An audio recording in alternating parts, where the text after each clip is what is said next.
On this episode of Sex Code, we'll be discussing sexual health and STIs. Time for some real, serious conversation. Okay, I feel STI is on the rise. I wouldn't know.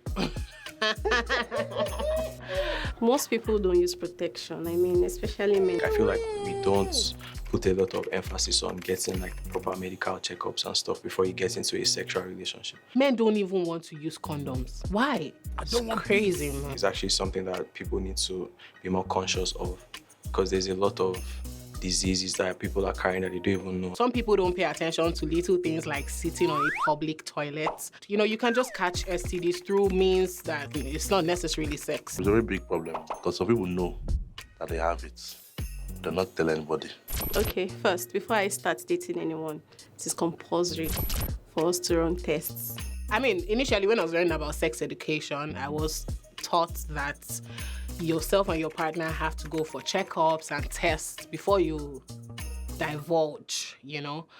But now, I mean, people just go right into it. And sometimes people even go right into it from the first time without protection. An STD, STI conversation is a good first date topic. I think the first time you're meeting somebody and you know that it's going to be like a sexual relationship, you should be asking about their sexual history and like their medical history as well. A girl that you are trying to toast or a girl that you are trying to telling her to go and do tests. Sure, so she could grill. You just have to be very smooth with it because women don't really want to talk about that on the first date. Some people believe that from seeing you, they can tell that This is playing. you are clean. For you to just decide, okay, I want to do this, so let's do this together, but to go to the hospital, it's too professional. That means if you go to the hospital, that means you're going to stay with that person. Hey! People now go day for that relationship. If it was normalized from time, it would have been okay. But now it's all fun and games until someone catches something. And that's why you know that they are doing you from your village. Because they don't also use protection. Guys, use protection. To me, I believe monthly is okay. At least in a month. I still like maybe once in a month. See, this is I just said, now that's if I should do it too. But I know it's important. To be honest, I would say maybe every 3 months. Every 3 months, you're in a relationship or not. although people should be doing regular tests, but I don't know. I don't know how often you would I wouldn't just be going for tests if nothing is funny. Whether I have an infection or not, I always do this cleansing and all that. So if I get it, I'll be very, very disappointed in myself and the person that gave it to me. And we are going to have problem. You have to be there until the whole thing leaves my body. I mean, I'm probably gonna spend my nights researching, spend my nights just making myself feel worse about it, because that's the first thing we always do as human beings. For people, life, there are some things that you can't stop if it's bound to happen. So people are living with HIV now, and they are doing fine.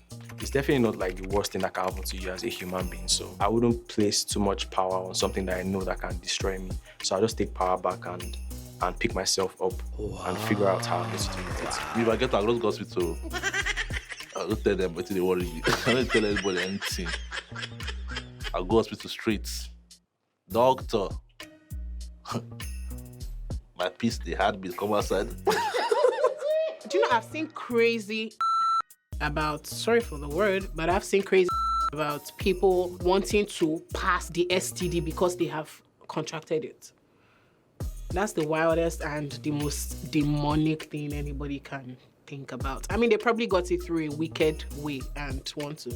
And I don't support that in any way. I think that's just very cruel. Nobody should be doing that. If I know someone that have HIV, I'll just advise the person, just go and join any NGO organization so they will help you. Because you're going to feel down, you feel depressed. So you need to move with those people that can help you, that's just the best thing. We have to marry each other, shall? Yes, now. You gave me something. I'll live on drugs all my life. We'll both live on the drugs. We'll marry each other. I'm sure you learned something new and spicy, so go on, have fun. But remember, stay safe, always.